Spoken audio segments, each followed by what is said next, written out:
It's day 2 of preseason, league is still up, the client has not run into any unexpected trouble, even ranked queues are up and running, suspiciously silent for a preseason.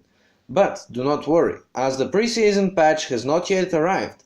When it comes, so will the actual preseason and the chaos with it. But now we are inside something like a pre-preseason. That's the perfect time for some random league info and news. Starting with one of the most widely discussed topics, honor and rewards. There will be a one-time reward re-grant in February for 2019. According to Riot, if you have received a chat restriction only this past season, under Honor 0 or 1, you will have an opportunity to climb back to Honor 2 by February 11, 2019. If you are Honor 2 at that time, you will get all the rewards you've rightfully earned with your blood, sweat and tears.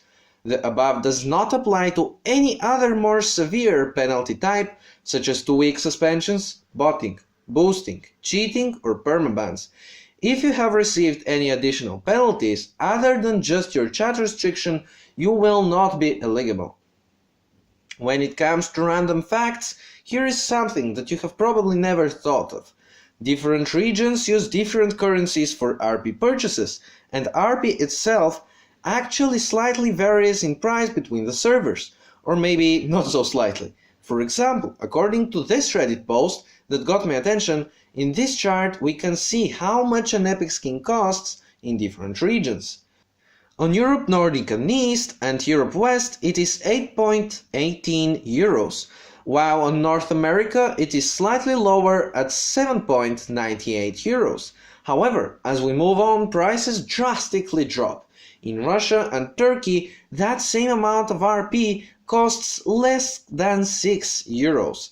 In fact, those differences are so big that if you are in one of the expensive regions and want to purchase a lot of RP, it would be more worth it to transfer to a different server where you buy your stuff and then transfer back. Even after doing this transfer procedure, which costs a very significant amount of RP, as long as you do buy enough of the thing in the region where it is cheaper, it seems worth it. Now, don't get me wrong, there are differences in terms of how much money people can afford spending on video games, and we cannot expect poorer countries to have the spare amount of money that a well-economically developed country has. But this does not even seem to be the case entirely here.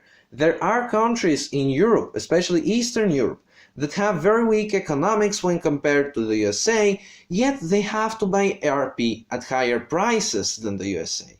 That being said, League of Legends is, after all, property of Riot Games, so they have the full rights to price RP the way they want to.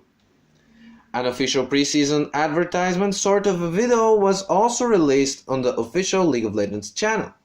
That video focuses on advertising preseason as the time where each player individually redefines their meta.